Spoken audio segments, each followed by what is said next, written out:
الحمد للہ رب العالمین والصلاة والسلام علی رسولہ الکریم محمد وعلی آلہ وصحابہ اجمعین۔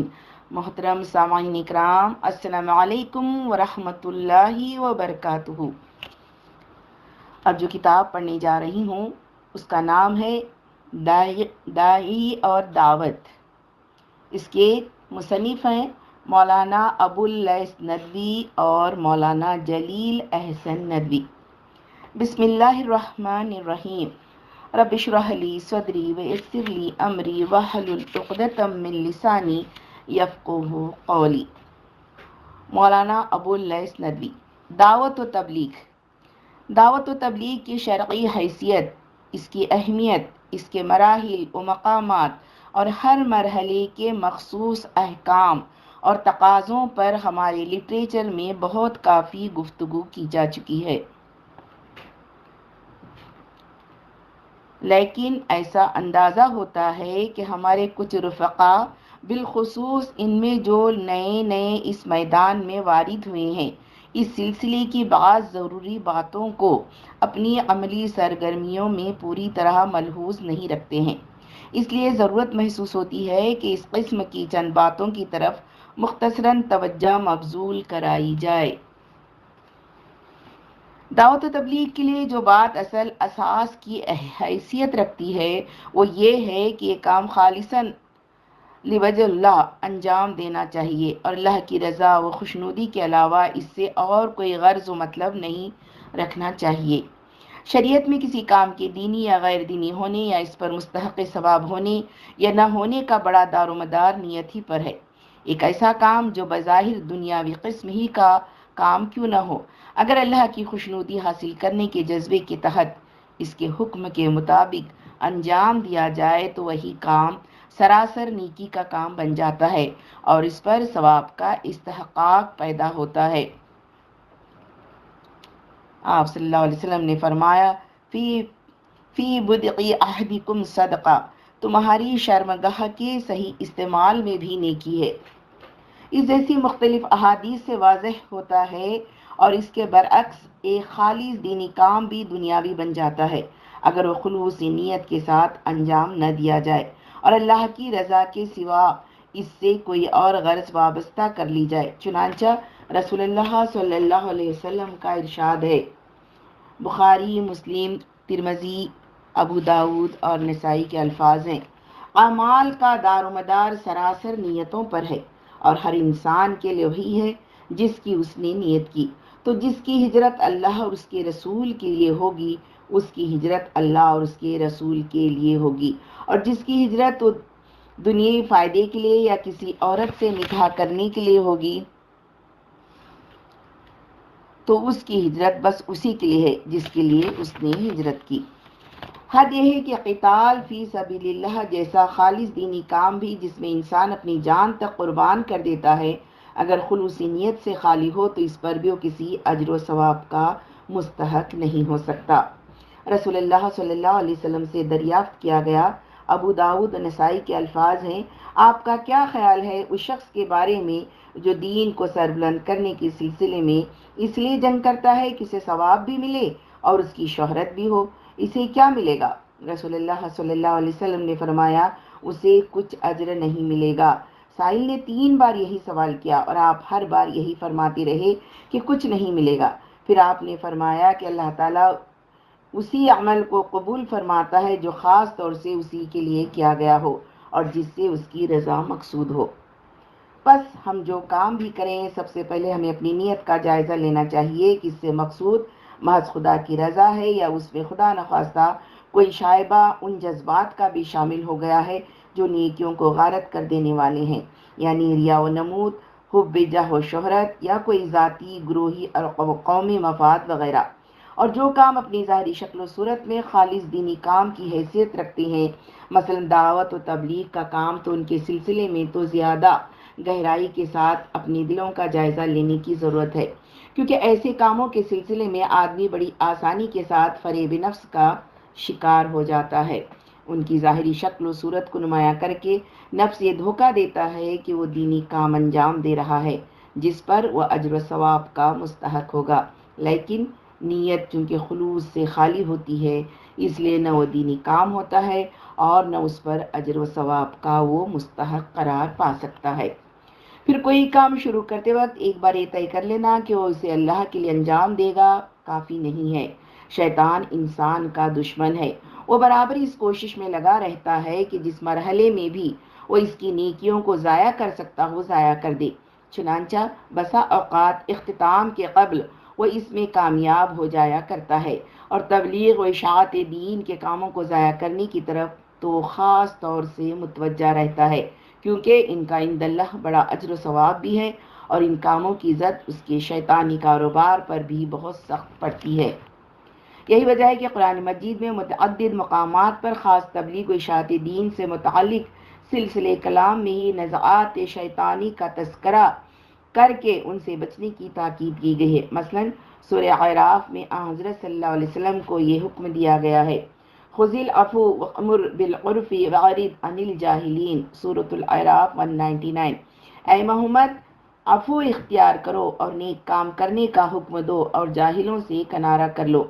اور اس کے بعد فرمایا گیا سورۃ الاعراف 200 and 201، اور اگر شیطان کی طرف سے تمہارے دل میں کوئی غلط تحریک پیدا کی جائے تو خدا سے پناہ مانگو، بے شک وہ سننے والا اور سب کچھ جاننے والا ہے۔ جو لوگ پرہیزگار ہیں، جب ان کو شیطان کی طرف سے کوئی وسوسہ پیدا ہوتا ہے تو وہ چونک پڑتے ہیں اور دل کی آنکھیں کھول کر دیکھنے لگتے ہیں۔ سورہ حام السجدہ میں فرمایا گیا ہے، آیت نمبر 34 سے 36، بھلائی اور برائی برابر نہیں ہو سکتی، تم سخت کلامی کا ایسے طریقے سے جواب دو جو بہت اچھا ہو، ایسا کرنے سے تم دیکھو گے کہ تمہارے ساتھ جس کی عداوت پڑی ہوئی تھی وہ جگری دوست بن گیا ہے، اور یہ بات انہی لوگوں کو حاصل ہوتی ہے جو صبر کرنے والے ہیں، اور انہی کو نصیب ہوتی ہے جو بڑے صاحب نصیب ہیں۔ اور اگر تمہیں شیطان کی جانب سے غلط بات سمجھائی جائے تو خدا کی پناہ مانگ لیا کرو، وہی سننے والا اور جاننے والا ہے۔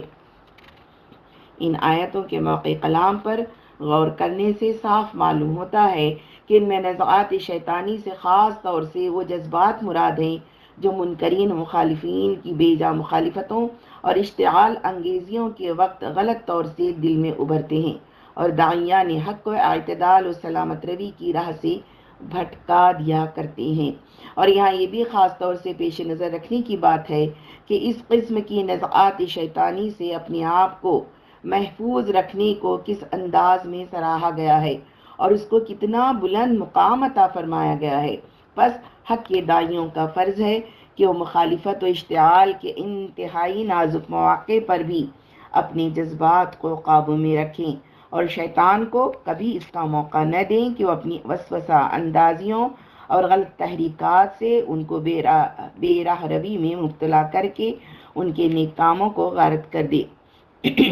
اس موقع پر یہ بات فراموش نہ ہونے دیں کہ نیکی کا دار و مدار جب نیت پر ہے تو شیطان کی بڑی کوشش نیتوں ہی میں خلل پیدا کرنے پر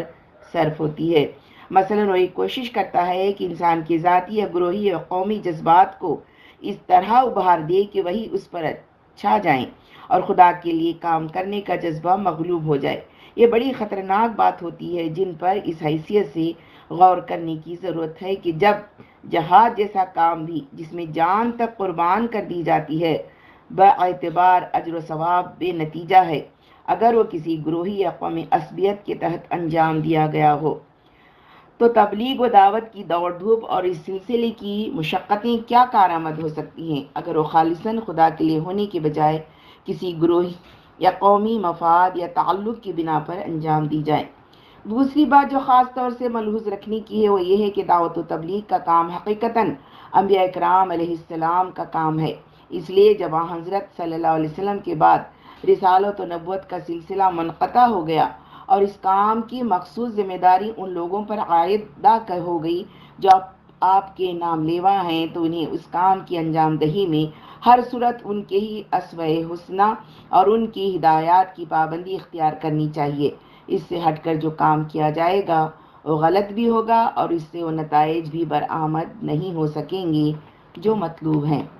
انبیاء کرام علیہ السلام کے اسوہ حسنہ اور ہدایات سے دعوت و تبلیغ کے جو اصول متعین ہوتے ہیں وہ بہت زیادہ ہیں، جن کو لٹریچر کی بعض مخصوص کتابوں میں تفصیل کے ساتھ پیش بھی کر دیا گیا ہے،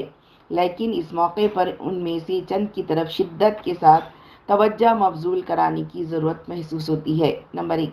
پہلی بات یہ ہے کہ انہوں نے اپنی دعوت و تبلیغ میں حکمت و تدریج کا تو ضرور لحاظ کیا ہے،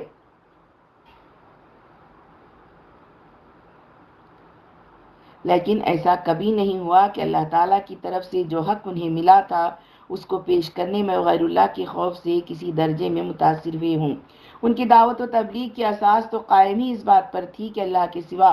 سب کا خوف دلوں سے نکال دیں، پھر وہ خود اپنے کاموں میں کس طرح اس سے متاثر ہو سکتے تھے۔ یہی وجہ ہے کہ قرآن مجید میں انبیاء کرام کے جو حالات بیان کیے گئے ہیں ان میں ان کو نہتے اور ظاہری حیثیت سے بے یار و مددگار ہوتے ہوئے بھی وقت کے فرائض و نماردہ کو بے خوف و خطر مخاطب کرتے ہوئے دکھلایا گیا ہے، اور عین اس وقت جبکہ مخالف قوتیں ان کو فنا کے گھاٹ اتار دینے کے لیے اکٹھی ہو رہی ہیں، ان کو اس حیثیت سے پیش کیا گیا ہے کہ اللہ پر اعتماد نے ان کو ہر خوف سے بے پرواہ کر دیا ہے اور وہ ان سے ذرہ برابر بھی متاثر نہیں ہیں۔ سورہ ہود وغیرہ میں ان کی خصوصیت پوری طرح نمایاں ہے، اور مصلحت و تدریج وغیرہ کا انہوں نے لحاظ بھی کیا ہے تو اس کی بنا شفقت علی الناس وغیرہ پر قائم ہے، نہ کہ کسی جذبہ خوف پر۔ پھر قرآن مجید میں اس بات کے لیے صریح احکام بھی ملتے ہیں کہ دعوت و تبلیغ میں اللہ کے احکام کو واشگاف طور سے پیش کیا جائے اور اس میں غیر اللہ کے خوف کو مطلق اثر اندازی کا موقع نہ دیا جائے۔ سورہ احزاب میں رسول اللہ صلی اللہ علیہ وسلم کو خطاب کر کے فرمایا گیا ہے، آیت 1 سے 3 تک، اے پیغمبر خدا سے ڈرتے رہو اور کافروں اور منافقوں کے کہنے میں نہ آؤ، بے شک اللہ جاننے والا اور حکمت والا ہے، اور جو تم کو تمہارے پروردگار کی طرف سے وحی کی جاتی ہے اسی کی پیروی کرو، بے شک خدا تمہارے تمام کاموں سے باخبر ہے، اور خدا پر بھروسہ رکھو اور وہی کارساز ہے۔ بس جو لوگ دعوت و تبلیغ کا کام انجام دینا چاہتے ہیں انہیں یہ اچھی طرح سمجھ لینا چاہیے کہ اس راہ میں غیر اللہ کے خوف کا کوئی مقام نہیں ہے۔ نمبر 2، جب انبیاء کرام کا طریقہ یہ رہا ہے کہ جو کچھ ان کو حکم ملا ہے اس کی انہوں نے بے خوف و خطر تبلیغ کی ہے، اور جو لوگ ان کے بعد ان کی نیابت میں یہ کام انجام دینا چاہتے ہیں ان کو بھی اسی طریقے کی تقلید کرنی ہے، تو یہ بالکل قدرتی بات ہے کہ اس راہ میں طرح طرح کی مشکلات و مصائب پیش آئیں۔ انسان کی فطرت میں خیر کی طلب ضرور رکھی گئی ہے، لیکن یہ دنیا دارالامتحان ہے، اس لیے اس کو خیر و شر کے اختیار کرنے میں ایک گنا آزادی بھی بخشی گئی ہے، اور اسی کے ساتھ جس طرح خیر کو اختیار کرنے کے بہت سے محرکات پیدا کیے گئے ہیں، شر کے اختیار کرنے کے بھی اسباب، اندرونی و بیرونی محرکات انسان میں اور انسان کے ارد گرد پیدا کیے گئے ہیں، جن سے انسان لامحالہ متاثر ہوتا رہتا ہے، یہاں تک کہ خیر کی طلب کا جو جذبہ فطرتاً ودیت ہوا ہے بسا اوقات وہ بھی مختلف اسباب کے تحت مضمحل یا فنا ہو کر رہ جاتا ہے۔ اس لیے یہ ممکن نہیں ہے کہ لوگوں کے سامنے حق بات کہی جائے اور سب کے سب اس کے قبول پر آمدہ ہو جائیں۔ انبیاء کرام سے بڑھ کر حکمت و تبلیغ و دعوت کا کون رمز آشنا ہو سکتا ہے، لیکن اس کے باوجود ان سب کو شدید مخالفتوں سے دوچار ہونا پڑا ہے اور طرح طرح کے مسائب و مشکلات ان کو پیش آئی ہیں، بلکہ قرآن مجید کے مطالعے سے تو یہ بھی واضح ہوتا ہے کہ دنیا کو خیر و شر کا اس طرح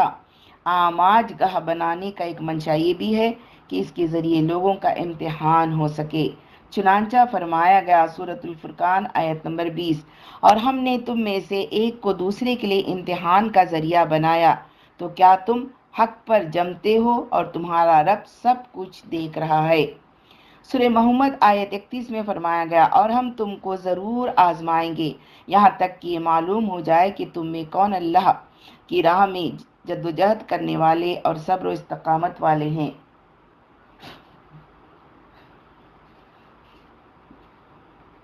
اور سورہ محمد آیت نمبر 4 میں فرمایا گیا اللہ چاہتا تو خود ہی ان سے نمٹ لیتا، مگر یہ طریقہ اس نے اس لیے اختیار کیا ہے تاکہ تم لوگوں کو ایک دوسرے کے ذریعے سے آزمائے۔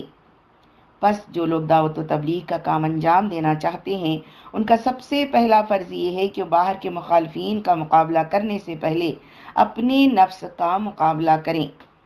اور اس کو اس راہ کے مصائب و مشکلات پر راضی و صابر رہنے کا عادی بنائیں۔ نفس کا جہاد ہی سب سے بڑا جہاد ہے اور اس جہاد میں کامیابی حاصل کرنے کے بعد ہی شیطان اور دیگر مخالفین سے جہاد میں وہ کامیابی حاصل کر سکتا ہے۔ لیکن اسی کے ساتھ یہ بات بھی نظروں سے اوجھل نہیں ہونی چاہیے کہ اللہ تعالیٰ اپنے نیک بندوں کو ان دشوار گزار مراحل سے ضرور گزارتا ہے، جیسا کہ فرمایا گیا سورۃ العنکبوت 1-3 الف لام میم۔ کیا لوگوں نے یہ سمجھ رکھا ہے کہ ہم ایمان لے آئے کہنے کے بعد انہیں چھوڑ دیا جائے گا اور ان کو آزمائشوں میں نہ ڈالا جائے گا؟ حالانکہ ان سے قبل کے لوگوں کو ہم نے آزمائشوں میں ضرور ڈالا ہے۔ تو اللہ جان کر رہے گا کہ کون دعوی ایمان میں سچا ہے اور کون جھوٹا۔ لیکن اگر اس میں ثبات و استقامت دکھلائیں تو ہر قدم پر ان کی مدد فرمائے، یہاں تک کہ اپنے فرشتہ غیب کو حکم دے دیتا ہے۔ سورۃ الانفال 12 میں فرمایا گیا میں تمہارے ساتھ ہوں، تم اہل ایمان کو ثابت قدم رکھو۔ نمبر 3، جب یہ ممکن نہیں ہے کہ حق بات چاہے جس حکمت کے ساتھ بھی پیش کی جائے لا محالہ لوگ اسے قبول ہی کر لیں، بلکہ اس سے آگے یقین اس کام کی فطرت کا تقاضا ہے کہ لوگ اس کی مخالفت پر آمادہ ہو جائیں، تو یہ ظاہر بات ہے کہ دعوت و تبلیغ کا کام انجام دینے والوں کو اس سے بھی بددل و مایوس ہونے کی ضرورت نہیں ہے کہ ان کی کوششوں کے حسب منشا نتائج دنیا میں برآمد نہیں ہوتے۔ بے شک انسان فطرتاً یہ خواہش رکھتا ہے کہ وہ جو کچھ کرے اس کے نتائج بھی اپنی آنکھوں سے دیکھ لے، اور یہ خواہش ایک معقول حد تک کچھ غیر پسندیدہ بھی نہیں ہے، لیکن جب یہ خواہش اپنے حدود سے تجاوز کر جاتی ہے تو اس کا ایک نتیجہ یہ بھی ہوتا ہے کہ جب نتائج حسب خواہش برآمد نہیں ہوتے تو اس کی کوششوں پر عزم حلال طاری ہو جاتا ہے اور بسا اوقات وہ مایوس ہو کر بیٹھ رہتا ہے۔ یاد رکھنا چاہیے کہ خواہش کی افراد بھی اکثر وسوسے شیطانی ہی سے پیدا ہوتی ہے، اور اس سے شیطان کی یہ غرض ہوتی ہے کہ تبلیغ و دعوت کا کام کرنے والوں کو اس کام سے روک دے۔ اس لیے اس فتنے سے پوری طرح باخبر رہنے کی ضرورت ہے۔ قرآن مجید میں خود حضرت صلی اللہ علیہ وسلم کو متعدد مقامات پر اس طرح کی خواہش سے روکا گیا ہے، اور ان مقامات پر بنیادی طور سے جو باتیں نمایاں کی گئی ہیں وہ یہی ہیں کہ یہ دنیا خیر و شر کی آماج گاہ ہے اور انسان کے لیے دارالامتحان کی حیثیت رکھتی ہے، اس لیے توقع صحیح نہیں ہے کہ سب کے سب قبول حق پر ہی آمدہ ہی ہو جائیں گے۔ سورۃ الانعام 35 میں فرمایا گیا اور اگر ان کا اعراض کرنا اے نبی تم پر گراں ہو تو اگر تمہاری بس میں ہو تو زمین میں کوئی سرنگ تلاش کرو یا آسمان میں کوئی سیڑھی لگاؤ اور ان کے لیے انسان کے حسب منشا کوئی معجزہ لے آؤ، اور اگر اللہ چاہتا تو ان سے سب کو ہدایت پر جمع کر دیتا، تو تم جذبات کی روح میں بہنے والے نہ بنو۔ اور یہ کہ داعیان حق کی ذمہ داری صرف یہ ہے کہ وہ دعوت و تبلیغ میں اپنی طرف سے حد الوسع کوئی کوتاہی نہ کریں، نہ یہ کہ وہ سب کو قبول پر آمادہ کریں۔ سورہ الرعد 40 میں فرمایا گیا اور اگر اے نبی ہم تمہیں کچھ وہ حالات دکھا دیں جن کا ہم ان سے وعدہ کر رہے ہیں یا تمہیں وفات دے دیں، بہر صورت تمہارے ذمے صرف پیغام کا پہنچا دینا ہے اور حساب ہمارے ہی ذمے ہے۔ اس سلسلے میں سب سے بڑی اس حقیقت کو نمایاں کیا گیا ہے کہ داعیان حق کو سب کچھ رضا الہی اور آخرت کی کامرانی کے تصور کے تحت کرنا چاہیے، نہ کہ کسی دنیاوی کامیابی کے تصور کے تحت۔ چنانچہ جہاں کہیں بھی دین کی راہ میں جدوجہد کرنے کی ترغیب دی گئی ہے، تقریباً ہر جگہ اللہ کی رضا اور آخرت کی کامیابی ہی کو اصل مقصود قرار دینے کی تاکید کی گئی ہے، جس کا مطلب یہ ہے کہ اگر دنیا میں دینی جدوجہد کا کچھ بھی نتیجہ برآمد نہ ہو تو بھی کام کرنے والوں کو اپنی جگہ اطمینان ہونا چاہیے کہ وہ ناکام نہیں ہیں۔ ان باتوں کا اگر پیش نظر رکھا جائے تو نہ صرف یہ کہ اس صورت میں کوئی مایوسی طاری نہ ہوگی جبکہ حسب توقع زیادہ لوگ ان کی دعوت پر لبیک نہ کہیں، بلکہ اگر ایسا ہو کہ حالات کے زیر اثر یا نفس و شیطان کے مقاصد کا شکار ہو کر دائی کے کچھ اپنے ساتھی اس کا ساتھ چھوڑ دیں تو بھی دائی کے عزم و استقلال میں کوئی فرق واقع نہیں ہوگا۔ بعض لوگ یہ سمجھتے ہیں کہ دعوت و تبلیغ کے سلسلے میں اول و آخر چیز بس خلوص نیت ہی ہے۔ یہ اگر موجود ہو تو اس کے بعد اس بات کی مطلق ضرورت نہیں ہے کہ کوئی شخص یہ بھی سوچے کہ دعوت و تبلیغ کے کچھ اصول اور ضابطے بھی ہیں یا نہیں۔ اسے بس اللہ کا نام لے کر دعوت کا کام شروع کر دینا چاہیے۔ وہ جس طرح بھی یہ کام انجام دے گا اللہ کی خوشنودی اور اجر ہی کا مستحق ہوگا، بلکہ بعض لوگ تو اس انداز سے سوچنے ہی کو خلوص نیت کے منافی سمجھتے ہیں کہ اس کے لیے کچھ اصول اور ضابطے ہونے چاہیے اور ان کی پابندی لازم ہے۔ ہمارے نزدیک یہ طرز فکر صحیح نہیں ہے اور اس سے گناہ گو مفسدے پیدا ہوتے ہیں، اس لیے اس کے متعلق اپنے ذہن کو صاف کر لینے کی ضرورت ہے۔ اس سے کوئی شخص انکار نہیں کر سکتا کہ خلوص نیت، جیسا کہ اس سے پہلے ہم خود لکھ چکے ہیں، ہر کام کی طرح دعوت و تبلیغ کے کام کی بھی روح رواں ہے اور اس کے بغیر نہ اسے کوئی دینی کام سمجھا جا سکتا ہے اور نہ اس سے اجر و ثواب کی توقع کی جا سکتی ہے۔ لیکن یہ بات کسی طرح خلوص کے منافی نہیں ہے کہ اس کام کو ادا کرنے کے لیے مفید اور مناسب طریقوں کی پابندی کا قصد و اہتمام کیا جائے۔ ظاہر ہے کہ دعوت و تبلیغ بھی من جملہ ان فرائض کے ہے جن کا حکم قرآن و سنت میں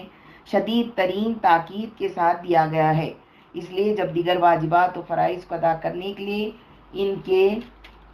مناسب و متعین طریقوں کا اہتمام کیا جاتا ہے اور اس کو خلوص کے منافی نہیں سمجھا جاتا تو دعوت و تبلیغ کے فریضے کو بھی اگر کچھ معروف و متعین طریقوں کی پابندی کے ساتھ ادا کرنے کا قصد کیا جائے تو یہ خلوص نیت کے منافی کس طرح ہو سکتا ہے؟ پھر بات اتنی ہی نہیں کہ بلکہ قرآن اور سنت سے واضح طور سے یہ پتہ چلتا ہے کہ اللہ اور اس کے رسول صلی اللہ علیہ وسلم کا منشا بھی یہ ہے کہ یہ کام بس یوں ہی جس طرح جی میں آئے کر گزرنے کا نہیں ہے، بلکہ اس کے کچھ مخصوص طریقے ہیں جن کی پابندی کرنا ضروری ہے۔ چنانچہ قرآن مجید کی مشہور آیت ہے، سورہ نحل 125، اپنے رب کی راہ کی طرف دعوت دو حکمت اور موعظہ حسنہ کے ساتھ اور ان سے اس طریقے سے بحث کرو جو سب سے بہتر ہو۔ اس آیت سے صراحتاً معلوم ہوتا ہے کہ دعوت کا کام ایسا نہیں ہے کہ آدمی جس انداز میں چاہے کرنے لگے، بلکہ اس کے کچھ معروف طریقے ہیں۔ چنانچہ خود اس آیت میں ان میں سے بعض کی طرف اشارہ کیا گیا ہے، یعنی یہ کہ دعوت کی ابتدا کس طرح کی باتوں سے ہونی چاہیے، اور جب نتیجتاً مخاطبین دو گروہوں موافقین و مخالفین میں تقسیم ہو جائیں تو پھر ہر دو کے ساتھ کیا انداز خطاب و عمل اختیار کرنا چاہیے۔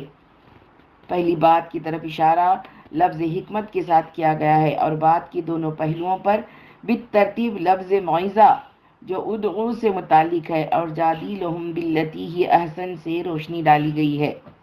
اسی طرح کی اور بھی بے شمار آیتیں ہیں جن میں دعوت کے اور بہت سے طور طریق کی طرف اشارہ کیے گئے ہیں۔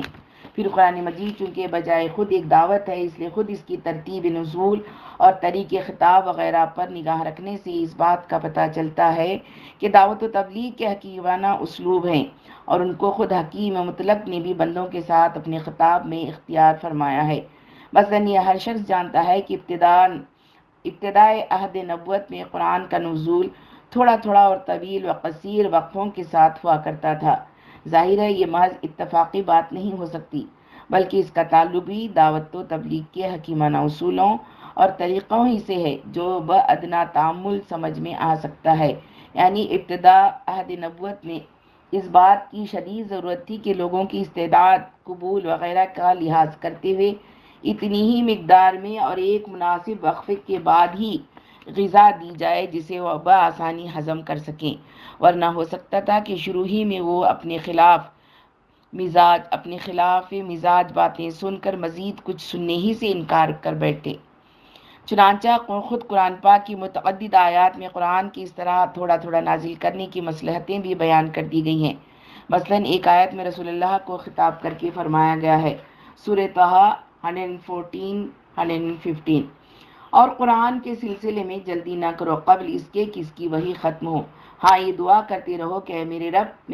میرا علم زیادہ کر، اور بے شک ہم نے اس سے قبل آدم کو ایک بات کی تاکید کی تھی تو ان سے غفلت ہو گئی اور ہم نے ان میں ارادے کی پختگی نہ پائی۔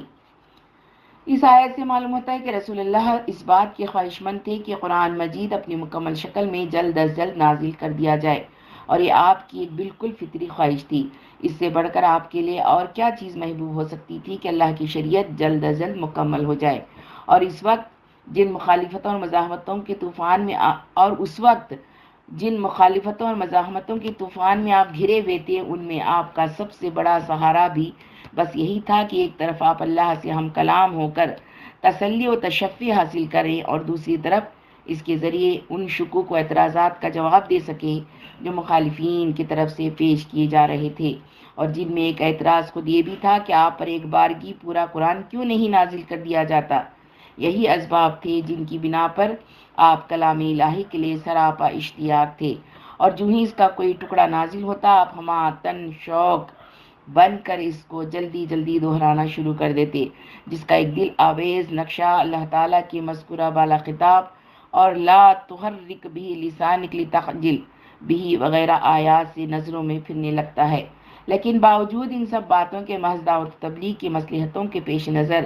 اللہ تعالیٰ نے آپ کی اس خواہش کا لحاظ نہیں فرمایا، اور اس کی مختلف مصلحتیں بیان فرما کر آپ کو مطمئن کیا گیا۔ چنانچہ مذکورہ بالا آیات میں اس کی حکمت یہ بتائی گئی کہ انسان کم ہمت واقع ہوا ہے، اس لیے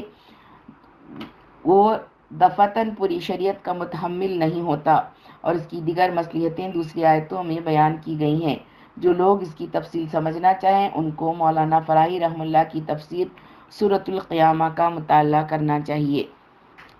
اسی طرح ہم دیکھتے ہیں کہ ابتدائے عہد نبوت میں قرآن کی جو آیتیں نازل ہوتی تھیں ان میں عام طور سے اساسی معتقدات پر گفتگو کی جاتی تھی، یا ان باتوں پر زور دیا جاتا تھا جو خود عربوں میں ان کے لاکھ بگاڑ کے باوجود پسندیدہ سمجھی جاتی تھی۔ اس بات کا تعلق بھی ظاہر ہے حکمت و طریق دعوت ہی سے ہے۔ چنانچہ حضرت عائشہ نے اپنے اس مشہور قول کے ذریعے اسی کی طرف اشارہ فرمایا ہے۔ بخاری قرآن مجید میں جو سورہ پہلے نازل ہوئی وہ مفصل کی ایک سورہ تھی جس میں جنت اور دوزخ کا ذکر تھا، یہاں تک کہ جب لوگ اسلام کی طرف رجوع ہو گئے تو حلال و حرام کے احکام نازل ہوئے، اور اگر شروع ہی میں یہ حکم آتا کہ شراب نہ پیو تو لوگ کہتے ہم شراب نہ چھوڑیں گے، اور اگر یہ حکم آتا کہ زنا نہ کرو تو لوگ کہتے ہم زنا نہ چھوڑیں گے۔ اسی طرح اگر آپ حدیث و سیرت کا مطالعہ فرمائیں تو وہاں بھی دعوت و تبلیغ کے سلسلے میں مخصوص باتوں سے بچنے اور مخصوص طریقوں کی اختیار کرنے کی تعلیم و تلقین ملے گی، اور ساتھ ہی اس بات کا بھی پتہ چلے گا کہ آپ نے خود اپنی دعوت و تبلیغ میں بہت سے متعین اصولوں اور طریقوں کی پابندی اختیار فرمائی ہے، صرف چند باتوں کی طرف اشارہ کیا جاتا ہے۔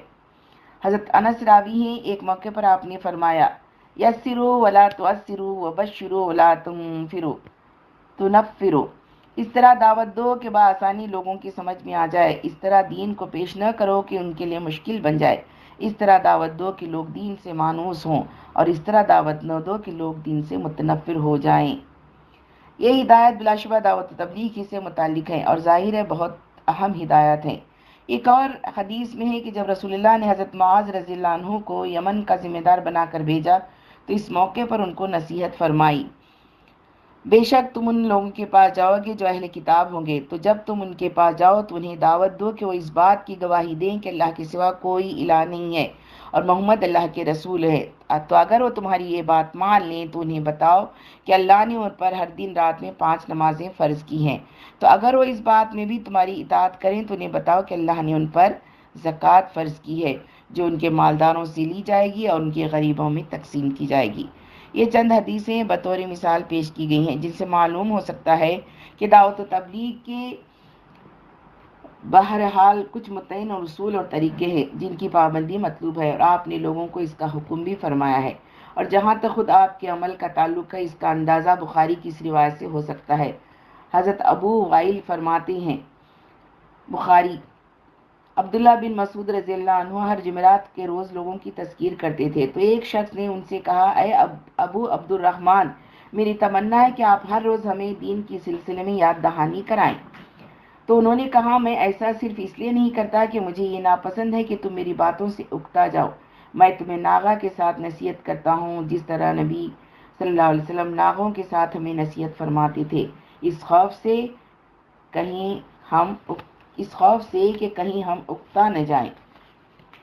اسی طرح مشہور بات ہے جب رسول اللہ کو کسی بات سے ناگواری ہوتی تو اکثر حالات میں آپ براہ راست شخص متعلق سے تعرض کرنے کے بجائے فہمائش کا یہ عمومی انداز اختیار فرماتے۔ لوگوں کو کیا ہو گیا ہے کہ وہ ایسا کرتے ہیں؟ اور یہ بھی ایک معلوم ہی بات ہے کہ آپ کی یہ زبردست خواہش تھی کہ خانہ کعبہ کا وہ حصہ جو حتیم کہلاتا تھا اور جسے زمانہ جاہلیت میں خانہ کعبہ کی تعمیر جدید کے موقع پر سامان وغیرہ کی قلت کی بنا پر علیحدہ کر دیا گیا تھا، اس کو اثر نو خانہ کعبہ میں شامل فرما دیں، لیکن آپ نے اس لیے اجتناب فرمایا کہ لوگ کہیں یہ کہنا نہ شروع کر دیں کہ آپ خانہ کعبہ میں ترمیم یا تبدیلی فرما رہے ہیں۔ تفصیلات بالا کو سامنے رکھ کر غور کیا جائے تو یہ بات بآسانی سمجھ میں آ سکتی ہے کہ اگر قرآن و حدیث میں دعوت و تبلیغ کا حکم دیا گیا ہے تو ایسا نہیں ہے کہ اس کو ہر شخص اپنے من مانی طریقوں سے انجام دینے کے لیے آزاد ہے، بلکہ اس کے بھی کچھ متعین طریق اور اصول ہیں جن کو اختیار کرنے کا حکم دیا گیا ہے اور عملاً ان کو برتا بھی گیا ہے۔ پس اگر کوئی شخص دعوت و تبلیغ کے حکم کو بجا لانا چاہے لیکن اس کے ان عملی طریقوں کی پابندی نہ کرے جو قرآن و سنت یا حقیقی داعیان حق کے اسوہ حسنہ سے متعین ہوتے ہیں، تو صرف یہی نہیں کہ اس قسم کی غیر محتاط دعوت گناہوں مفاسد دینی و دنیاوی کا موجب ثابت ہوگی، بلکہ ایسا شخص در حقیقت اس بات کا ملزم بھی ٹھہرے گا کہ اس نے دعوت و تبلیغ کے باب میں بہت سی قولی و عملی ہدایات کی پابندی نہیں کی ہے، اور اس لحاظ سے ہو سکتا ہے کہ اس کا دعوت و تبلیغ کا کل کام ہی غلط ہو جائے اور غلطیوں کی بنا پر وہ اجر و ثواب کے بجائے کسی مواخذے کا مستحق ہو جائے۔ پس اس معاملے میں صرف خلوص نیت پر تکیہ کر لینا صحیح نہیں ہے، بلکہ دعوت و تبلیغ کے صحیح اصولوں اور طریقوں کا بقدر ضرورت علم حاصل کرنا بھی ضروری ہے۔ بے شک جذبہ مخلصانہ کے ساتھ عملاً آدمی کچھ کرنے لگے تو خود تجربہ بہت سے عملی اصولوں کی طرف رہنمائی کرتا ہے اور یقیناً نئی راہیں اختیار بھی کی جا سکتی ہیں، بشرطیہ کہ متعین اصولوں سے متصادم نہ ہوتی ہوں، لیکن اس کے بارے میں اطمینان اسی وقت پیدا ہو سکتا ہے جب وہ کم از کم بنیادی اصولی باتوں سے واقف ہو۔ اصل یہ ہے کہ اس معاملے میں بہت افراط و تفریط سے کام لیا جاتا ہے۔ کچھ تو اس طرح کے لوگ ہیں جن کا اوپر ذکر کیا گیا ہے اور جو محض خلوص نیت ہی کو کافی سمجھتے ہیں اور دعوت و تبلیغ میں کسی اصول و ضابطے کی پابندی کو جو بہرحال حالات و ظروف کی ایک گو نہ رعایت پر مبنی ہوں گے منافی خلوص سمجھتے ہیں، اور کچھ ایسے لوگ ہیں جن پر حالات و ظروف کی رعایت کا اس درجے غلبہ ہوتا ہے کہ اس میں مصلحت کے سوا اور کسی اصول کے پابند رہنا نہیں چاہتے اور اپنے کو تمام تر بس حالات و ظروف ہی کے تابع کر دیتے ہیں۔ یہ دونوں ہی باتیں غلط ہیں، جیسا کہ اوپر گزر چکا۔ نہ یہ صحیح ہے کہ آدمی اپنا فریضہ بس اتنا ہی سمجھے کہ اسے حق بات جس طرح بھی ہو پہنچا دینی ہے اور حالات و ظروف کی کسی درجے میں رعایت کو بھی نامحمود اور غیر پسندیدہ خیال کیا جانے لگے، اور نہ یہ کہ صرف حالات و ظروف ہی پر نگاہ رکھی جائے اور شہادت حق کے جو تقاضے ہو سکتے ہیں اور قرآن و سنت میں اس بارے میں جو ہدایات وارد ہوئی ہیں ان کو بالکل یا نظر انداز کر دیا جائے، بلکہ صحیح راہ یہ ہے کہ ان دونوں میں صحیح اعتدال و توازن پیدا کرنے کی کوشش کی جائے، یعنی شہادت حق کے تقاضوں اور حالات و ظروف کے مطالبوں میں صحیح تطبیق پیدا کی جائے اور اس بارے میں قرآن و سنت کی ہدایات اور رسول اللہ کے طرز عمل کو اپنا حقیقی اسوہ بنایا جائے۔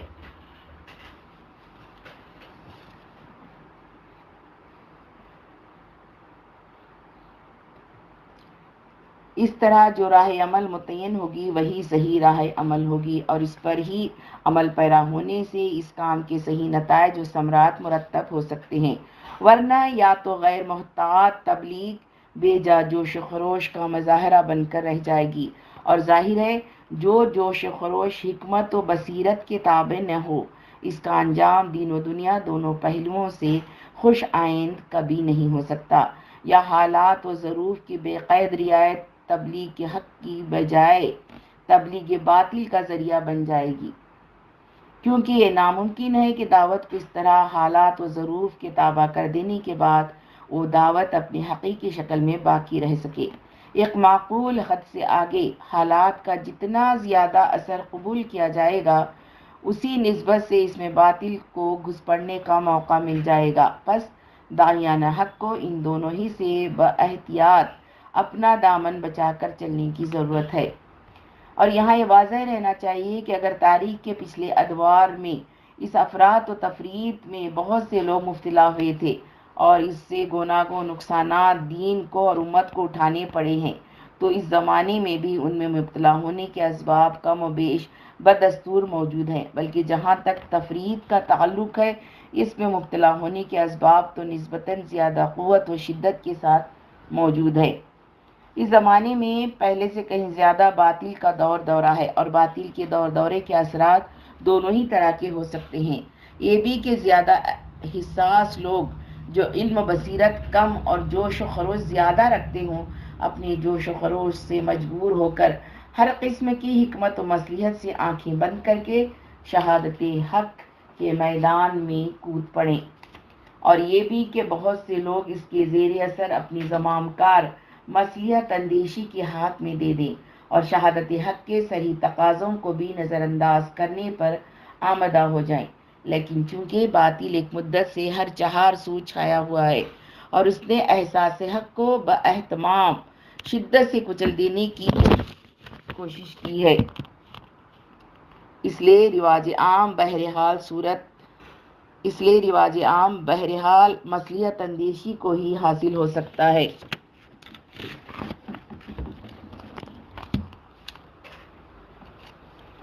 تاہم اس موقع پر ہم تفریط کی بجائے افراط ہی کے پہلو سے بچنے کی طرف زیادہ توجہ مبذول کرانے کی ضرورت محسوس کرتے ہیں، کیونکہ تفریط کے فتنے میں حقیقی علمبردار ان حق کے مبتلا ہونے کا اندیشہ کم ہی ہوتا ہے۔ اس کے شکار زیادہ تر وہی لوگ ہوتے ہیں جن کو دین سے زیادہ وہ دنیا عزیز ہو، وہ بظاہر دائی حق ہی کے روپ میں اپنے کو کیوں نہ پیش کرتے ہوں، اور اس کے برعکس افراد کے فتنے میں وہ لوگ مبتلا ہوتے ہیں جن میں جوش حق کی ضرورت سے بھی کچھ زیادہ ہوتا ہے اور خلوص کی بھی ان میں کمی نہیں ہوتی، بس کمی صرف علم و واقفیت اور حکمت و بصیرت کی ہوتی ہے جو ان کے جوش و خروش کو قابو میں رکھ سکے۔ اور یہ بیان کرنے کی ضرورت نہیں کہ دولت اس زمانے میں کتنی کمیاب ہے۔ بہرحال ایک داعی حق کے لیے جس طرح ضروری ہے کہ وہ خود حق سے آگاہ ہو، اسی طرح اس کے لیے یہ بھی ضروری ہے کہ وہ حق کو پیش کرنے کے صحیح طریقوں سے بھی واقف ہو۔ اس غرض کے لیے اسے کتاب و سنت کے احکام و ہدایت سے پوری طرح واقفیت بہم پہنچانے کے ساتھ حقیقی داعیان حق یعنی انبیاء کرام کے عملی نمونوں کو بھی سامنے رکھنے کی ضرورت ہے۔ اس طرح توقع کی جا سکتی ہے کہ افراط و تفریط دونوں سے محفوظ رہتے ہوئے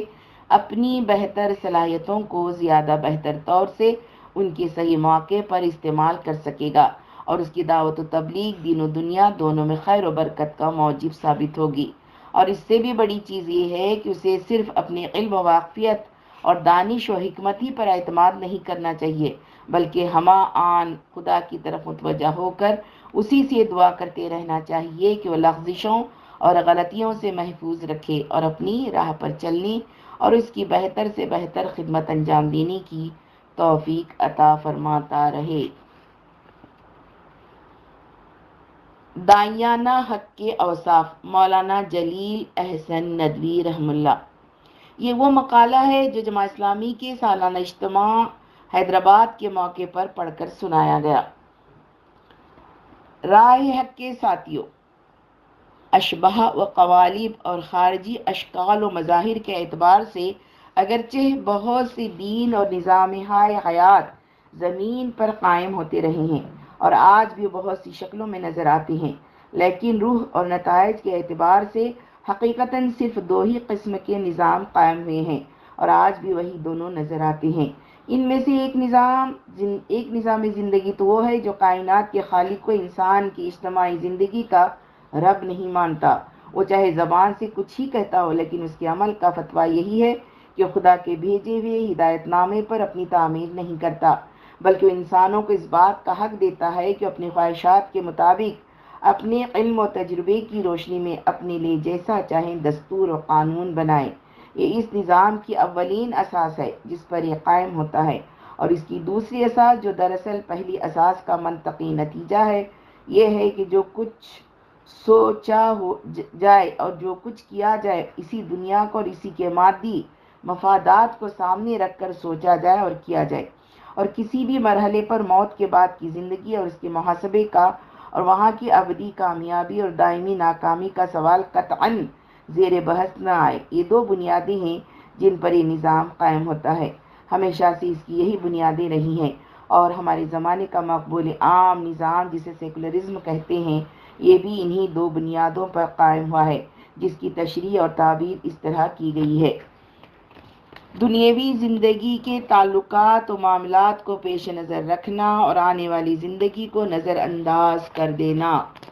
یعنی سیکولرزم کے بنیادی عناصر دو ہیں، پہلا یہ کہ آخرت کو قطعاً نظر انداز کر دیا جائے، اور دوسرا ہے کہ صرف دنیاوی زندگی کے تعلقات و معاملات پیش نظر رکھے جائیں۔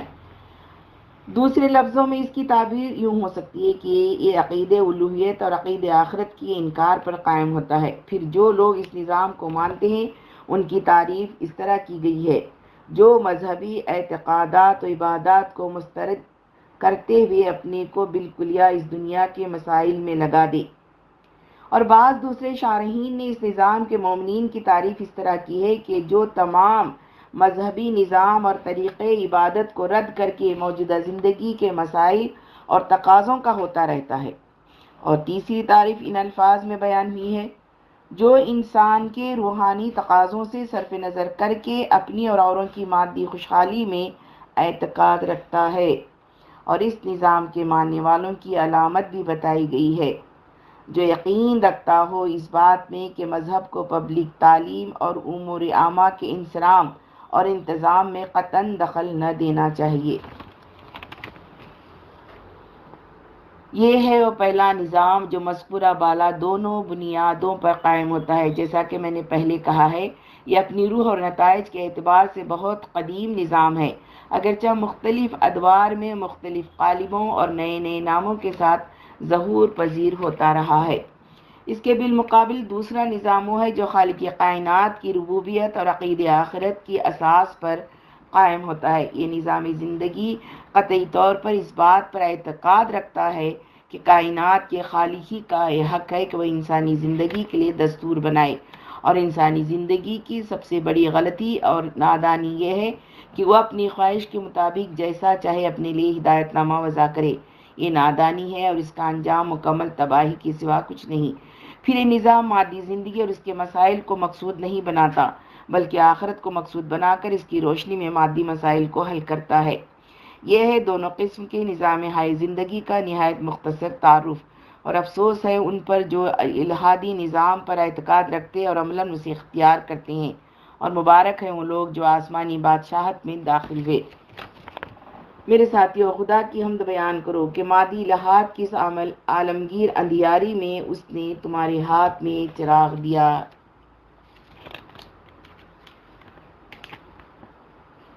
ہم میں کا ہر شخص جانتا ہے کہ دنیا کا کوئی بھی نظام ہو اپنا ایک مخصوص مزاج رکھتا ہے، اور اپنے ماننے والوں کو ایک خاص طرز کی تربیت دیتا اور ایک مخصوص قالب میں ڈھالتا ہے۔ ہم آپ جس دین اور نظام پر ایمان لائے ہیں اور جسے لے کر اٹھنے کی توفیق پائی ہے، اس کا بھی اپنا ایک مخصوص مزاج ہے۔ وہ اپنے ماننے والوں کو ایک مخصوص قالب میں ڈھالنا چاہتا ہے اور ان سے ایک مخصوص طرز کی سیرت کا مطالبہ کرتا ہے۔ پس جبکہ اللہ نے ہم کو دعوت الحق اور قیام بالدین کی نعمت سے نوازا ہے،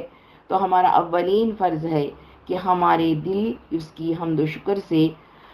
شکر سے سرشار ہوں تاکہ کرم مزید کے مستحق قرار پائیں۔ خدا کی سنت جاریہ یہ ہے کہ جب کوئی ایک نعمت پا کر اس کی حمد کرتا ہے تو اسے دوسری بڑی نعمت کی طرف بڑھنے اور اس پر شکر کرنے کی استعداد عنایت کرتا ہے۔ پس اس پہلی نعمت پر ہم کو اس کے سامنے جھک جانا چاہیے اور آگے کی مزید نعمتوں کے ملنے کا استحقاق پیدا کرنے میں لگ جانا چاہیے، اور معلوم کرنا چاہیے کہ اللہ رب العالمین کن لوگوں کے ہاتھوں اپنی اطاعت کا نظام قائم کراتا ہے، اور وہ کیسے اور کن صفات کے لوگ ہوتے ہیں، اور کب وہ موقع آتا ہے جب وہ اپنی امانت کبریٰ ان کے ہاتھ میں دیتا ہے تاکہ نامطلوب صفات و ملکات کو دبانے کی راہ سہل ہو اور مطلوب صفات جلد سے جلد راسخ اور نمو پذیر ہوں۔ اگر ہم اس موقف کے مناسب تطہیر و تزکیے میں سرگرم نہ ہوں گے تو بہرحال خدا سے ہمارا کوئی مخصوص رشتہ نہیں ہے۔ اس کا جو قانون ہمیشہ سے بندوں پر نافذ ہوتا رہا ہے ہمارے اوپر بھی نافذ ہوگا، اور وہ نہایت خوفناک قانون ہے جو قرآن مجید میں صاف صاف مختلف طریقوں سے بیان ہوا ہے، اور وہ یہ ہے کہ جب کوئی نعمت پا کر اس پر حمد و شکر ادا کرنے میں لگ جاتا ہے تو خدا اس کے قلب پر اپنی رحمت کی بارش کرتا ہے، جس کی وجہ سے قلب کی زمین مزید نرم ہو جاتی ہے اور شکر کی راہ پر پہلے سے زیادہ تیزی سے دوڑنے لگتا ہے، یہاں تک کہ یہ شخص پہلی نعمت سے بڑی نعمت کا مستحق ہو جاتا ہے۔ ایک پیسے کی امانت مالک کی طرف سے اسی کے سپرد کی جاتی ہے جو ایک کوڑی میں اپنا امین ہونا ثابت کر دے۔ قانون کا دوسرا پہلو یہ ہے کہ جو شخص نعمت پا کر اس پر حمد و شکر نہیں کرتا خدا اس کے قلب کی زمین پر رحمت کی بارش نہیں کرتا، یہاں تک کہ وہ آگے کی بڑی نعمت کی طرف بڑھنے کی استعداد و صلاحیت سے محروم ہو جاتا ہے۔ یہی نہیں بلکہ پہلی نعمت کا جو مقام اسے حاصل تھا اس سے بھی گرا دیا جاتا ہے اور وہ نعمت اس سے چھن جاتی ہے۔ جو ایک پیسے کی امانت میں کھرا ثابت نہ ہو تو مالک اس کی امانت میں اپنی کوڑی بھی نہیں رہنے دیتا۔ قرآن تاریخ میں اس قانونی فیصلے کے بہت سے نظائر ہیں، اور کیا ابھی ماضی قریب میں اپنے ملک میں آپ نے نہیں دیکھا کہ کچھ لوگوں کو اللہ نے محض اپنے فضل سے دائی کے موقف پر کھڑا کیا اور ان کو دعوت اللہ کی نعمت سے نوازا، لیکن شاید انہوں نے دماغ و قلب پر قناعت کی اور قلب کی زمین کی آبیاری نہ کی تو کس طرح خدا کا قانون عدل و حکمت نافذ ہوا؟ آج وہ کہاں ہیں؟ انہیں اپنے موقف پر آج آپ پاتے ہیں؟ یقین کیجئے کہ ہمارا چراغ دنیا کو راستہ نہیں دکھا سکتا جب تک اس کا روغن شامی زیتون کے مانند صاف نہ ہو، اور ہمارا یہ درخت کبھی وہ شجرہ طیبہ نہیں بن سکتا جس کے سائے میں آفتاب کے جھلسے اور تھکے ماندے قافلے آرام لیتے ہیں، جب تک کہ ہم آپ مل کر اپنی روح کو دعوت کا آشیانہ نہیں بناتے، اور جب تک ہمارے قلوب پر یاد آخرت کی پہم بارش نہیں ہوتی، اور جب تک وہ غم عشق نہیں ابھرتا جو غم روزگار کو بالکل ہی بھلا دیتا ہے۔ اور یہ غم کس طرح ابھرتا ہے؟ اس کا صرف ایک ہی جواب ہے، وہ ہے تعلق باللہ۔ ہم کو ہمیشہ اسی بات کی ہدایت کی جاتی رہی ہے کہ یہ کام جس کے لیے ہم اٹھے ہیں سراسر تعلق باللہ ہی کے بل پر چل سکتا ہے۔ یہ اتنا ہی مضبوط ہوگا جتنا اللہ کے ساتھ ہمارا تعلق مضبوط ہوگا، اور یہ اتنا ہی کمزور ہوگا جتنا خدا نخواستہ اللہ سے ہمارا تعلق کمزور ہوگا۔ جب ہماری زندگی کا نصب العین اس کو راضی کرنا قرار پایا تو کھلی ہوئی بات ہے کہ جب اللہ ہی سے ہمارا تعلق گہرا اور مضبوط نہ ہو تو ہمارا یہ کام کس طرح چل سکتا ہے اور اس میں سرگرمی کس طرح ہو سکتی ہے؟ رفیقان راہ، میں پہلے کہہ چکا ہوں اور یہاں پھر یاد دلانے کی ضرورت محسوس کرتا ہوں کہ اس عالمگیر اور ہماگیر تاریکی کے زمانے میں اللہ رب العالمین نے ہم پر رحم فرمایا اور ایک بڑی نعمت بخشی، اور وہ دعوت اللہ اور اقامت دین کی توفیق ہے۔ یہ حقیقتاً ایک بڑی نعمت اور نہایت با کرامت موقف ہے۔ اس کا اولین تقاضا یہ ہے کہ ہم اللہ سے اپنا تعلق بڑھائیں۔ اس کے بڑھنے کے دو ہی طریقے ہیں، ایک فکری طریقہ اور دوسرا عملی طریقہ۔ فکری طریقہ کا مطلب یہ ہے کہ ہم قرآن مجید اور احادیث صحیحہ کے ذریعے ان نسبتوں کو تفصیل کے ساتھ جانیں جو ہمارے اور خدا کے درمیان فطرتاً ہیں اور بالفعل ہونی چاہیے، اور پھر ان نسبتوں کا استحضار ہو اور برابر جائزہ لیتے رہیں کہ ان نسبتوں کے لحاظ سے ہم کس مقام پر ہیں، اور استحضار و محاسبے کو نشوونما دینے کی صحیح تدبیر یہ ہے کہ ہم قرآن مجید کو اور پھر حدیث کو سمجھ کر بار بار پڑھتے رہیں، لیکن مجرد یہ نظری طریقہ ہم کو کہیں نہیں پہنچا سکتا اور نہ دیر پا ثابت ہوتا ہے جب تک عملی طریقہ نہ برتا جائے۔ اور عملی طریقہ کا مطلب یہ ہے کہ علم صحیح کے مطابق احکام الہی کی مخلصانہ بجا آوری میں لگ جائیں، اور یہ جیسا کہ سب کو معلوم ہے ایک نہایت دشوار گزار گھاٹی ہے جس پر چڑھنے کے لیے بڑی طاقت درکار ہے، اور قرآن کریم ہم کو بتاتا ہے کہ اس طاقت کا منبع نماز ہے۔ نماز دین میں کیا مقام ہے؟ نماز کا دین میں کیا مقام ہے اور داعیان حق کے لیے وہ کیا کچھ ہے؟ اس کو جاننے کے لیے جناب مولانا امین احسن اصلاحی رحم اللہ کا رسالہ حقیقت نماز اور مولانا حمید الدین فرائی رحم اللہ کی تفسیر سورہ کوثر کا مطالعہ کرنا چاہیے۔ میں یہاں صرف اتنی بات عرض کرنا چاہتا ہوں کہ دائی گروہ کی نماز کیسی ہوتی ہے اور اقامت دین کا کام کرنے والے گزشتہ ادوار تاریخ میں اس کا کس درجہ اہتمام کرتے رہے ہیں۔ اس لحاظ سے جب ہم اپنے آپ کو دیکھتے ہیں تو سخت بے چینی محسوس کرتے ہیں۔ کیا ہم نے اجتماعی طور پر دعوت کے اس پہلے مرحلے میں اپنی نمازوں کو ٹھیک کر لیا ہے؟ یہ بات تو قابل اطمینان ہے کہ دعوت سے وابستگی رکھنے والوں میں بحمدللہ کوئی تارک الصلاۃ نہیں ہے، لیکن یہ بات تشویشناک ہے کہ ہم میں اب بھی کچھ ایسے لوگ ہیں جو نماز با جماعت کے ٹھیک پابند نہیں ہیں۔ حالانکہ نماز بلا جماعت داعیان حق کی نماز پر نہیں ہے، پھر ہم اجتماعی طور پر نماز کا ٹھیک داعیانہ اہتمام بھی نہیں کر سکے ہیں، جس کے نتیجے میں ٹھیک وقت پر نہیں پہنچتے، اور آج بھی ہمارے بہت سے سجدے جیسے مرغ چونچ مارتا ہے کی مثال پیش کرتے ہیں، اور ہماری بہت سے تاجروں، صناعوں اور کسانوں کو جو نہایت مشغولیت کا کام کرتے ہیں، نماز با جماعت اور اس کے اندر پوری طرح مشغول نہیں کر سکی ہے۔ اسی طرح ہمارے بعض معلمین، متعلمین اور مطالعہ کرنے والے اذان سنتے ہی اپنا کام چھوڑ کر دوڑ نہیں پڑتے، پھر ہماری سجدے، رکوع اور قیام و قعود کی حالتیں دل کی پگھلاہٹ یعنی خشوع کا پتہ کم دیتی ہیں۔ ہم کو یہ بات گرہ کر لینی چاہیے کہ کسی وقت فراموش نہ کرنا چاہیے کہ ہم دائی گروہ کے موقف میں ہیں، جس کے لیے نماز کے سوا اور کوئی غذا نہیں، اور یہ بھی ذہن نشین رہے کہ اقامت دین ممکن نہیں ہے جب تک کہ ہم نماز نہ قائم کر لیں۔ یہ زمین نہیں سنواری جا سکتی جب تک کہ ہم اپنی نمازوں کو نہ سنوار لیں۔ قرآن کریم کی دوسری سورہ بقرہ میں اسلوب کے ابتدا میں اقامت صلاۃ کا حکم اور آخر میں محافظت صلاۃ کی تاکید اور بیچ میں احکام و شرائع کی بنیاد کا بیان۔ یہ اسلوب صاف بتاتا ہے کہ نماز تمام شرائع و احکام کی بنیاد اور نماز کے قیام پر ان کا قیام و بقا منحصر ہے۔ نیز یہ اسلوب اس بات کی طرف صاف اشارہ کرتا ہے کہ ہمارے ہاتھوں کچھ نہیں ہو سکتا اگر ہم نماز میں کچھ نہ ہوئے، اور ہماری کمزور ہاتھوں سے سنوار کا بہت کچھ کام ہوگا اگر ہماری نمازیں مطلوب حد تک سنور جائیں۔ یہی بات جسے حضرت عمر بن خطاب رضی اللہ عنہ نے اپنے ولیغ اسلوب میں اس طرح فرمایا ہے: تمہارے معاملات میں میرے نزدیک اہم اقدام نماز ہے۔ جو اس کی حفاظت و نگہداشت کرے گا وہ اپنے پورے دین کی نگہداشت کرے گا، اور جو اس کو ضائع کرے گا وہ بقیہ امور کو بدرجہ اولیٰ ضائع کرے گا۔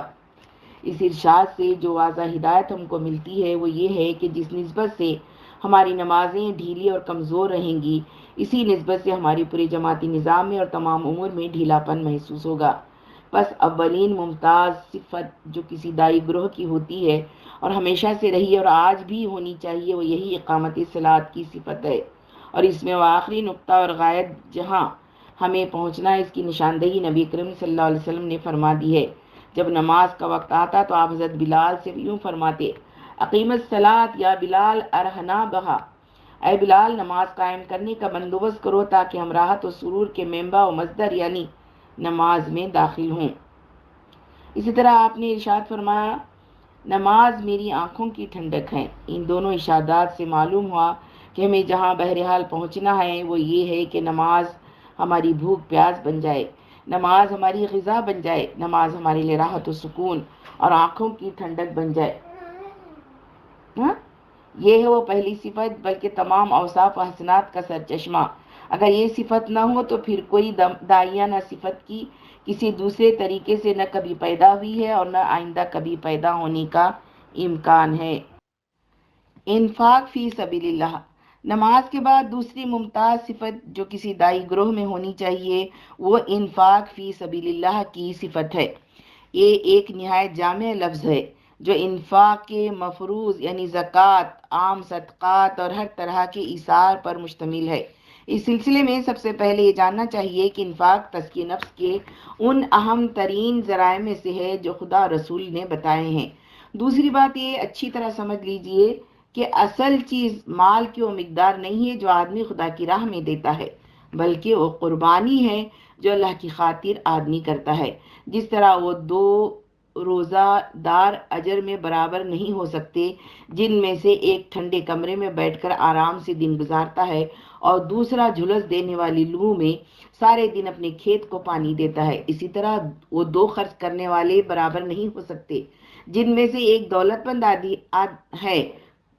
اپنی آسائشوں کا 10واں حصہ یا 20واں حصہ قربان کر کے 1000 روپے دیتا ہے، اور دوسرا ایک غریب آدمی ہے جو اپنا پیٹ کاٹ کر خدا کی راہ میں صرف 1 پیسہ دیتا ہے۔ یقیناً یہ 1 پیسہ اللہ کے ہاں دولت مند کے 1000 روپے سے زیادہ قیمتی ہے۔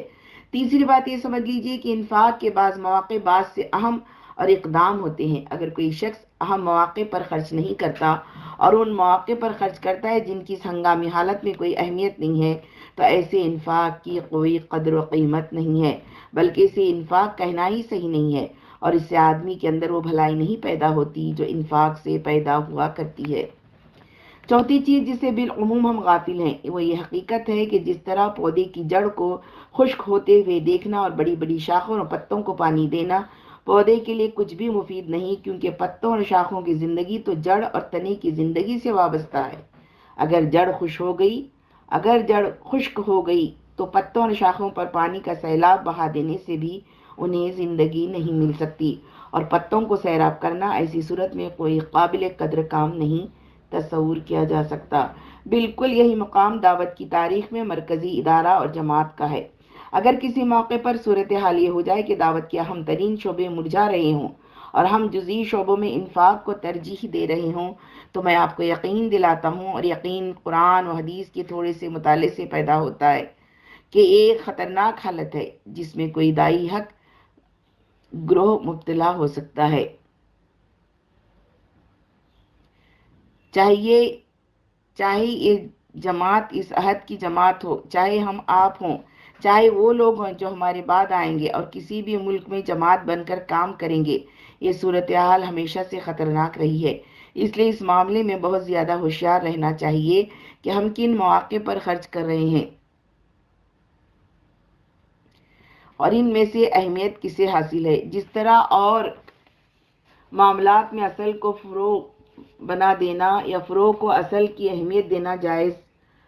ہے، اسی طرح اس معاملے میں بھی افراط و تفریط غیر دینی ہے۔ پس نماز کے بعد دوسری چیز جس کی فکر ہونی چاہیے وہ یہی انفاق ہے،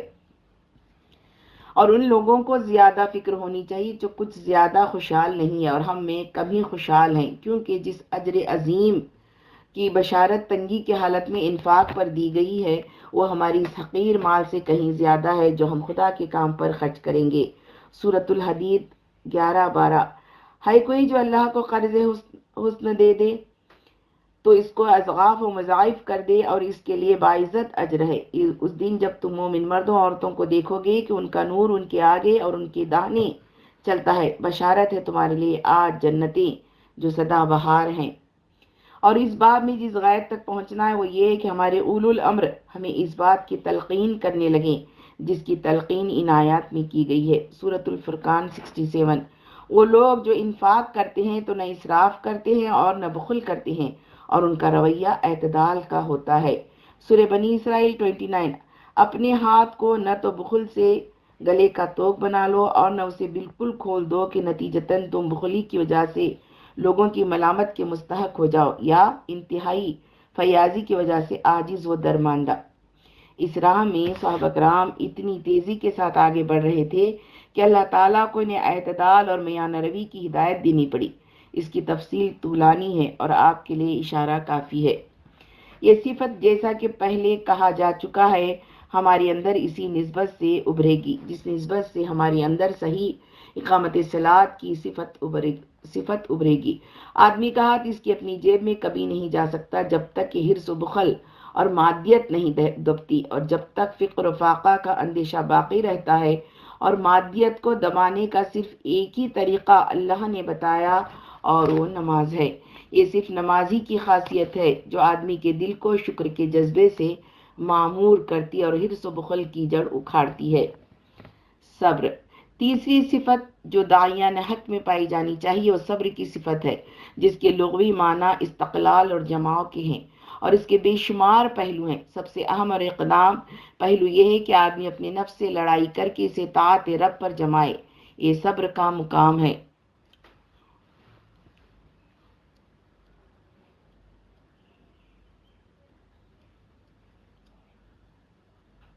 اور اس کی اہمیت یہ ہے کہ بقیہ تمام مقامات صبر میں جمنے کی استعداد پیدا کرتا ہے۔ اور ایک پہلو یہ ہے کہ دعوت کی راہ میں پہلا قدم رکھتے ہی اندر اور باہر کے لوگ اپنے اور بیگانے اپنے سب سے پہلے پھپتیوں اور فقرے بازیوں سے اس کی ہمت توڑ دینا چاہتے ہیں۔ ایسے موقع پر ان پھپتیوں کو خندہ پیشانی کے ساتھ برداشت کر لے جانا یہ صبر کا ایک پہلو ہے۔ اس کا دوسرا پہلو یہ ہے کہ دعوت کی راہ پر چلنے کے نتیجے میں جو معاشی صدمے اٹھانے پڑیں انہیں صحیح جذبے کے ساتھ انگیز کیا جائے۔ اور اس کا تیسرا پہلو یہ ہے کہ دنیا کے باطل معاشی آسانیوں کے طریقے اس کے سامنے آئیں، لیکن ادھر سے آنکھیں پھیر لی جائیں اور کان بہرے کر لیے جائیں۔ اور اس کا سب سے زیادہ جان کہا و جان غسل پہلو یہ ہے کہ دائی کو دور دور تک کہیں بھی اپنی ظاہری کامیابی کی کوئی روشنی نظر نہ آتی ہو، لیکن پھر بھی اطمینان و سکون سے وہ اپنا کام کیے جائے، بغیر اس کے کہ اس کے اندر جلد بازی کا کوئی جذبہ پیدا ہو اور بغیر اس کے کہ مایوسی کا کوئی شیطانی حملہ ہو۔ دعوت کی تاریخ میں ایسے بہت سے مراحل آتے ہیں جو سختی اور شدت کے لحاظ سے ایک دوسرے سے بڑے ہوئے ہوتے ہیں۔ اسی لحاظ سے مختلف مراحل میں صبر کے اجر میں بھی تفاوت ہوگا۔ اس کی توضیح کے لیے ایک حدیث کا سننا نافع ہوگا۔ مدنی زندگی کے اواخر میں جب اسلام نے جڑ پکڑ لی اور ایک نظام کی حیثیت سے قائم ہو گیا تو اسی دور میں آپ صلی اللہ علیہ وسلم نے ایک دن ارشاد فرمایا، میرا جی چاہتا ہے کہ میں اپنے بھائیوں کو دیکھوں۔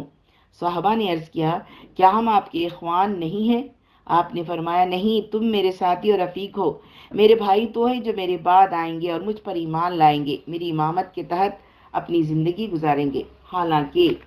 انہوں نے مجھ کو نہیں دیکھا اور میرا زمانہ نہیں پایا۔ وہ جن سخت حالات سے دوچار ہوں گے ان حالات میں ان میں سے ہر ایک کو 50 آدمیوں کے برابر اجر ملے گا۔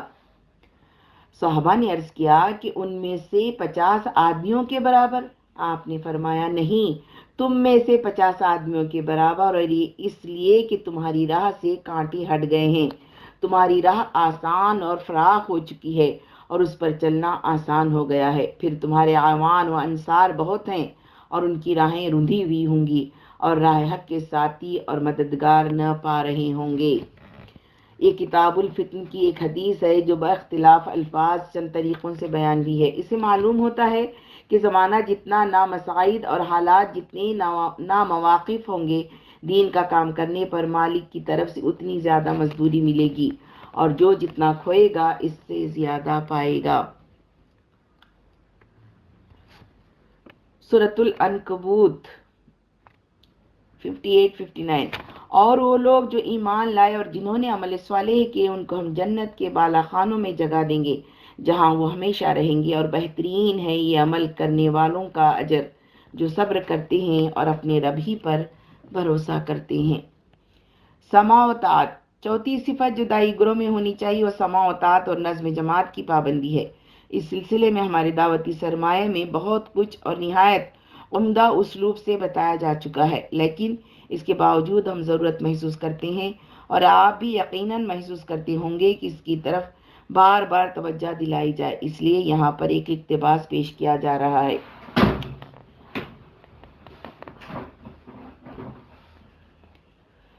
اسلامی نقطہ نظر سے اقامت دین کے صحیح کرنے والوں کی والی ایک جماعت میں جماعت کے اولو الامر کی اطاعت فی المعروف دراصل اللہ اور اس کے رسول کی اطاعت کا ایک جز ہے۔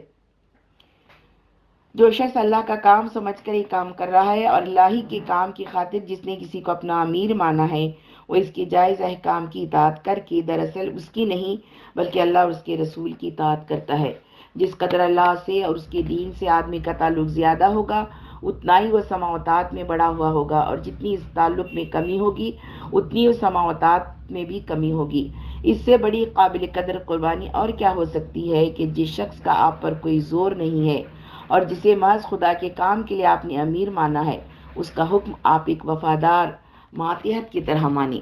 اور اپنی خواہش اور پسند اور مفاد کے خلاف اس کے ناگوار احکام تک کی بسر و چشم تعمیل کرتے چلے جائیں۔ یہ قربانی چونکہ اللہ کے لیے ہے، اس لیے اس کا اجر بھی اللہ کے ہاں بہت بڑا ہے۔ اس کے برعکس جو شخص اس کام میں شریک ہونے کے بعد بھی کسی حال میں چھوٹا بننے پر راضی نہ ہو اور اطاعت کو اپنے مرتبے سے گری ہوئی چیز سمجھے یا حکم کی چوٹ اپنے نفس کی گہرائیوں میں محسوس کرے اور تلخی کے ساتھ اس پر تل ملائے یا اپنی خواہش اور مفاد کے خلاف احکام کو ماننے میں ہچکچائے، وہ دراصل اس بات کا ثبوت پیش کرتا ہے کہ ابھی اس کے نفس نے اللہ کے آگے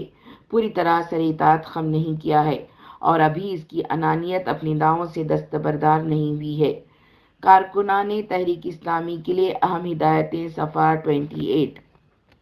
ایک اہم اقتباس ہے جو اوپر نقل ہوا ہے اور آخری جملے اس لائق ہیں کہ ان پر سنجیدگی سے غور کیا جائے، کیونکہ اس سلسلے میں ہم لوگوں سے بالعموم کوتاہیاں سرزد ہوتی ہیں۔ رہی وہ ذمہ داری جو اس سلسلے میں اولو الامر پر عائد ہوتی ہے تو اگرچہ وہ بڑی اہم ہے لیکن اس کے بیان کرنے کا موقع نہیں ہے۔ اصلاح ذات البین، یہ وصف بھی اقامت دین کا کام کرنے والی جماعت کے لیے نہایت ضروری ہے، اور اس کی تفصیل یہ ہے کہ جماعت کے افراد کو ایک دوسرے کا مددگار، ہمدرد اور غمخوار ہونا چاہیے۔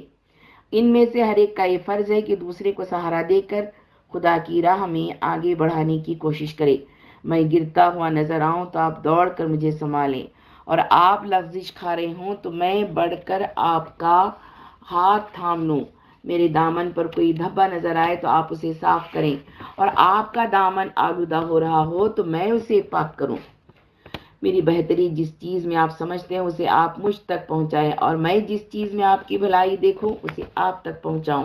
اسلام میں اجتماعی تزکیے کا یہی طریقہ ہے، لیکن ہم میں یہ خوبی ہر جگہ پوری طرح نہیں ابھری ہے، اور ان مقامات پر بسا اوقات ہمارے ساتھیوں میں اچھی خاصی تلخی پیدا ہو جاتی ہے، جہاں فروعی مسائل پر اس طرح جم کر مباحثے ہوتے ہیں جیسے کہ یہ دین کی اساسیات ہیں۔ اس معاملے میں اگر ایسا ہو کہ فقہی مسالک کے ماننے والے اپنی حد تک عمل کرنے میں چاہے جتنی مضبوطی دکھائیں لیکن دوسروں سے مجادلہ و مباحثہ نہ کریں تو یہ وصف تیزی کے ساتھ ہمارے اندر ابھر سکتا ہے، جس کی موجودہ حالت میں نہایت ضرورت ہے، اور آگے کے مراحل میں اس کی ضرورت شدید تر ہو جائے گی۔ اس موقع پر میرا جی چاہتا ہے کہ میں اس زمانے کی ایک اہم ہدایت نقل کر دوں جبکہ جماعت میں پہلا اور شدید فتنہ رونما ہوا تھا، اور جس کے نتیجے میں چند اصحاب جماعت سے علیحدہ ہو گئے۔ اسی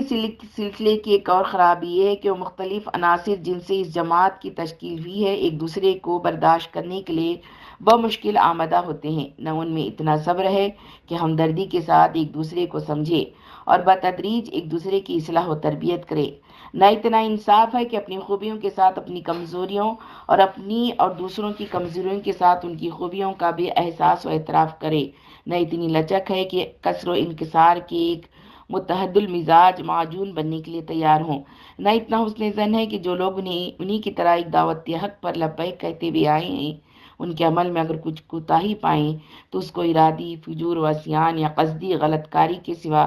کسی اور سبب پر بھی محمول کر سکیں۔ ہر ایک جس طبقے سے آیا ہے اور جس زندگی سے اب تک مانوس رہا ہے اسی میں پوری جماعت کو رنگا ہوا دیکھنا چاہتا ہے، اور اس سے مختلف رنگ دیکھ کر دل برداشتہ ہونے لگتا ہے، حالانکہ یہ ذہنیت اس جماعت کے مزاج کے بالکل خلاف ہے، اور اس کا نتیجہ پھر یہی ہو سکتا ہے کہ ایک ایک طبقے اور ایک ایک رنگ کے لوگ الگ الگ گروہ بن جائیں، اور ہر ایک گروہ اپنی خوبیوں کے ساتھ اپنی کمزوریوں اور خامیوں کا بھی حامل رہے، جن کی بدولت اب تک ہمارا کوئی گروہ اقامت دین کے لیے کوئی قابل ذکر صحیح نہیں کر سکا ہے۔ ہماری اس جماعت کی خوبی یہ تھی کہ اس نے ایک کلمہ اور ایک نصب العین کی کشش سے تمام مختلف طبقات کے لوگوں کو کھینچ کر یکجا کر لیا ہے۔ ان میں وہ نئے طبقے کے لوگ ہیں جو جاہلیت جدیدہ میں غرق ہو چکے تھے، اور اب اللہ نے ان کی آنکھیں کھول کر راہ راست انہیں دکھا دی۔ ان میں وہ متوسط طبقے کے لوگ بھی ہیں جو نئے اور پرانے رنگ کی مخلوط سوسائٹی سے تعلق رکھتے تھے۔ ان میں وہ پرانے رنگ کے لوگ بھی ہیں جن میں کچھ شرعی صورت کی تقالید اور کچھ دور انحطاط کے قدامت پرستانہ تعصبات ملے جلے پائے جاتے تھے۔ ان میں سے ہر ایک طبقہ اپنے اندر کچھ خوبیاں رکھتا ہے جو دوسرے طبقے میں نہیں ہیں، اور کچھ خرابیاں ہیں جن سے دوسرا طبقہ محفوظ ہے۔ ہماری اس جماعت کی کامیابی کا انحصار اس پر ہے کہ یہ سب مل کر باہمی رفاقت، صحبت اور تعاون سے بتدریج ایک دوسرے کی خرابیوں کو دور کرنے اور ایک دوسرے کی خوبیاں جذب کرنے کی کوشش کریں، اور یہ تب ہی ہو سکتا ہے کہ ان میں تحمل ہو، صبر ہو، ہمدردی ہو، انصاف ہو، لچک ہو، حسن زن ہو۔ لیکن افسوس ہے کہ اب تک یہ اسپرٹ بہت کم پیدا ہوئی ہے، خصوصاً پرانے طرز کا طبقہ اس معاملے میں دوسرے طبقوں کی بنسبت زیادہ شدت پسند ثابت ہو رہا ہے۔ یہ لوگ اپنی خوبیوں کا مبالغہ آمیز تصور رکھتے ہیں اور اپنی کمزوریوں کو سمجھنے سے گریز کرتے ہیں، دوسروں کی خوبیوں کا اندازہ ہمیشہ کم لگاتے ہیں اور انہیں جذب کرنے کی ضرورت محسوس نہیں کرتے۔ ایک نہایت اہم ہدایت ہے جس کی روشنی میں ہم تمام دل پھاڑنے والے طرز عمل سے اجتناب کر سکتے ہیں اگر ہمیں واقعتاً یہ کام عزیز ہے۔ صاحبو، یہ ہیں وہ چند بنیادی صفات جن کی دعوت کی اس مرحلے میں فکر کرنی ضروری ہے، اور آخر میں زور دے کر عرض کرتا ہوں کہ آدمی کی تربیت کے لیے روئے زمین پر صرف ایک ہی کتاب پائی جاتی ہے اور دوسری کوئی کتاب اس موضوع پر نہیں لکھی گئی۔ وہ کتاب اللہ کی کتاب قرآن مجید ہے، جو بار بار پڑھنے کے لیے، سمجھ کر پڑھنے کے لیے اتاری گئی ہے۔ یہ پڑھنا باہر بھی ہو اور خصوصیت کے ساتھ نماز کے اندر ہو اور صلاح و پذیری کی نیت سے ہو۔ اور مشورتاً یہ عرض ہے کہ دعوت کے موجودہ مرحلے میں مسبحات کی تدریس و تلاوت اور خصوصیت کے ساتھ نماز فجر میں ان کی قرات انشاءاللہ ہمارے لیے بہت نافع ہوں گی۔ مسبحات سے میری مراد قرآن مجید کا وہ حصہ ہے جو سورہ حدید سے شروع ہوتا ہے اور سورہ تحریم پر ختم ہوتا ہے۔ اس میں ہمارے لیے شفا، معزت اور ہدایت و رحمت ہے۔ وما علینا الا البلاغ المبین، وآخر الدعوانا ان الحمد للہ رب العالمین۔ السلام علیکم ورحمۃ اللہ وبرکاتہ۔